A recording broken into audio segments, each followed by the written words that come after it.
News is also brought to you by Donna Cox, your Nye County Commissioner for District 3, the strong and conservative candidate committed to making a difference for the people. Paid for by your candidate, Donna Cox.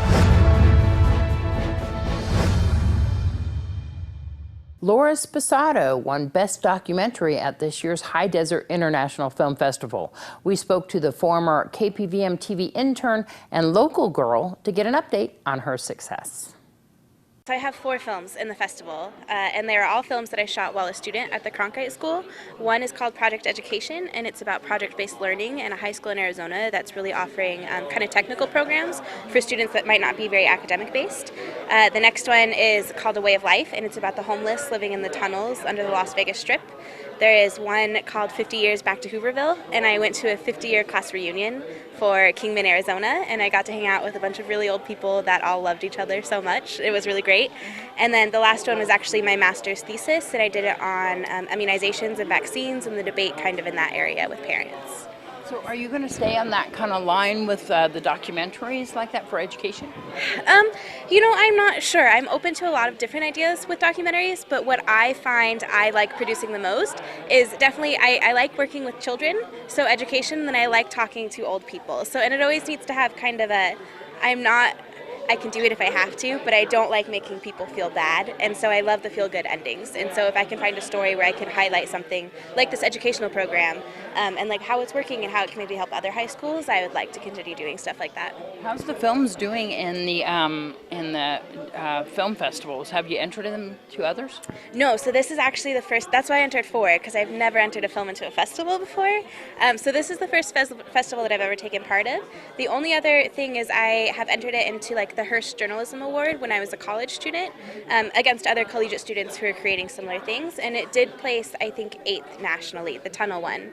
But that wasn't necessarily a film festival, it was based on reporting and the journalism skills. So. Because there was a book that some author in Vegas was writing on those, the homeless that live down there. Yes, there's a graduate student at UNLV named Matthew O'Brien, and he was actually our tour guide under the tunnels, but he has a book called Beneath the Neon, and he focuses a lot on the homeless and bringing them aid and helping them get out and into buildings. So are you working with a crew now?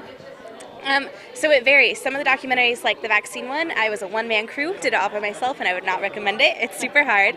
And then I do have different crews where for one documentary I was with 2 different girls, 2 of my documentaries I was with 2 other girls. So it's a lot of these connections that I've made at college of people with similar interests, and then we kind of get together in teams of 3 or 4 and we go in on these documentaries. I know your family's still locally here in Pahrump. I'm sure they're just as proud as we are of you. They are excited that I came home. They're so excited to have me home. And I'm excited because my grandma, my aunts, my cousins, everyone is coming to see my films. And for some of them, it's the first time they're having the opportunity to actually view these films. So it's really special for me. The Prostate Cancer Support Group is open to men, women, patients, caregivers, and family members, and those who just want to find out more. We had the OPKO presentation. That's that revolutionary blood test for prostate cancer, and it can eliminate the need for a biopsy. Wow. And so the speaker here, Saul Maldonado, he gave a fantastic presentation, and then he answered all the questions. There were a lot of questions that were asked, very good questions. And I'd much rather let Saul tell you exactly what he covered, because a lot of it was very technical. This was a part of the Prostate Cancer Support Group, right? Yes, Prostate Cancer Support Group sponsored it here at the Nugget. The Nugget just set us up and did a fantastic job, and we really appreciate that. So for more information on that group, would you guys have presenters and speakers and a regular meeting that anybody can attend, even to men, women, family members, caregivers? Absolutely. All of those people can attend. We meet the 4th Thursday every month, 6:30 or 6 o'clock, at the hospital training room, which is downstairs. Well, it's called the 4K score test, and what it is the blood test, the simple blood test that predicts aggressive prostate cancer. And so how does that, is that new? It's been in the market for the last 2 years, but it's been studied for the last 10 years in more than 20,000 patients. So even though it's new for the market, for the urology market, it's widely studied all over the world. And this is going to replace what test? It doesn't actually replace a test. What it does is it complements the use of PSA, because what happens with PSA is that it lacks specificity towards aggressive prostate cancer.